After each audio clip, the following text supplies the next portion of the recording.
Hi, good afternoon. Welcome back to Vita-Mind-B. My name is Belle, and this week I'm going to talk about the 3L that you need to train a healthy mind. The first L I'm going to talk about is love. So first of all, to train a healthy mind, the most important thing that you need to remember and you need to remind yourself is to love yourself. Because every time where we try to love somebody else without loving ourselves, we would try to gain love from someone else to validate our love. So in that case, your love is not healthy. So first of all, if you want to train a healthy mind, you need to love yourself. When you love yourself, you have so much love for yourself, then you started loving others that you don't need them to love you back, so that you don't have any more expectations that clashes with the reality. So that is when you would have to train, you will have a healthy mind as well. And the second thing is, whenever you love someone else, don't expect them to love you back the way you do.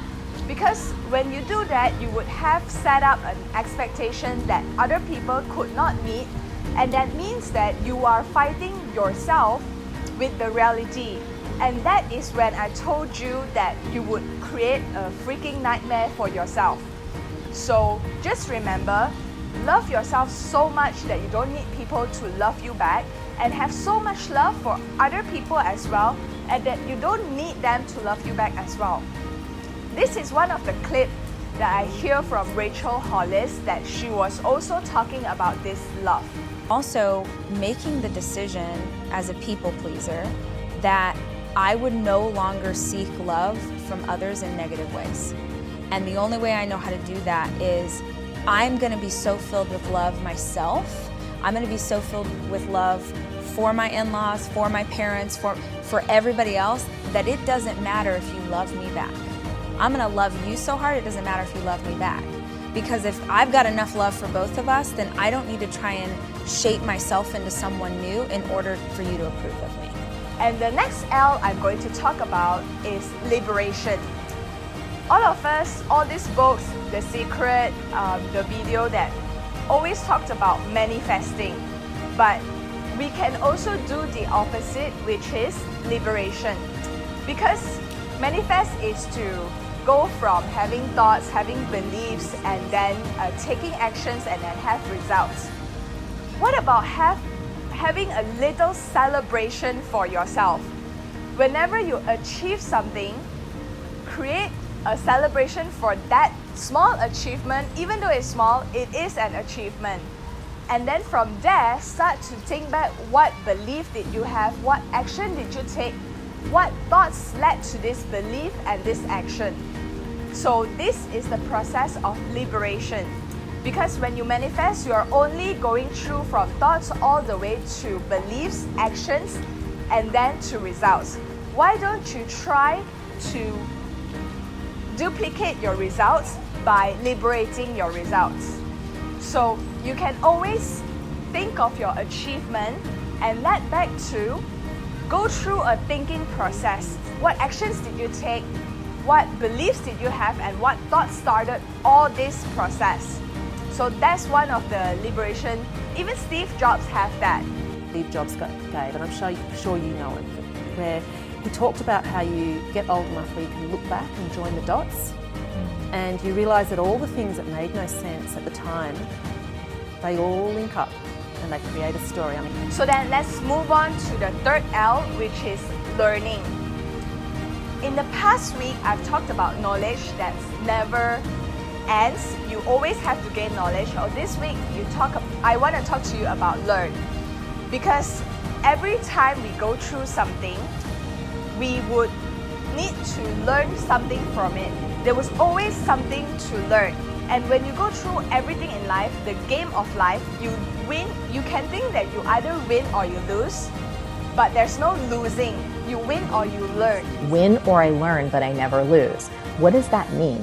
It means that no matter what situation I put myself in, either I'm going to be a fucking baller and I'm going to knock it out of the park, or I'm going to learn a shit ton.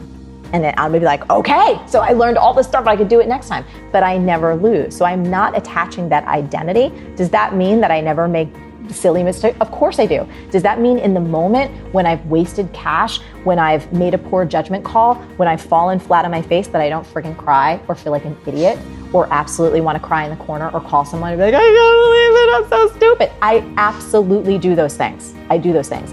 But then the moment I like actually take a breath and have a little perspective for a moment, I'm like, okay, I win or I learn, but I never lose. You know, Nelson Mandela has this quote, in life I don't lose, I only win or learn. Like if people can realize, like so many people think like they've lost, but like if you just pull one piece of information that's good, whether it's a different perspective, extracting knowledge, a different way to go about life, a different way to not fall on your face, like that's winning. And so if I just want people to realize like they have everything inside of them to do whatever they need to do. You know, over the 23 years of my life, I've realized that it's not this. It's not this physical body. You know, people can see me on the street and be like, wow, look how disabled that guy is. And I'll be like, have you seen your mindset? Like, have you seen the way you operate? Like, have you seen the way that you react to situations, that you're pissed off in traffic, that you think the world is happening to you? Like, I'm not disabled, like you're handicapped. Everybody is, all the successful people is talking about this because this is what lead them to success. You don't lose because you are still alive. There's no losing. If you are dead, then yeah, probably you lose. But to win the game of life, you always learn and then you go through winning of life, just like all the other entrepreneur is going through as well. And also, although these two are also L word, lose and learn, you want to choose learn. And also another case is that if you see other people fail, don't laugh, you learn. Because like what I've heard from this clip is that if you laugh at other people, the same mistake that other people do, if you only laugh, you don't learn, you might step into the same exact mistake as well. You're on your way up. And the things that tempt people to fall, you and I are not free from that temptation, nor from the weakness that will cause us to stumble and fall. When you laugh at somebody else's fall, white or black, rich or poor, your enemy or your friend, you are laughing and opening a way for your own demise when you do that. Because to laugh and not learn, to make mockery and not to understand, is to make the same mistake yourself. So just remember, you win or you learn. Thank you for watching. If you like watching this, please subscribe. I'll see you next week.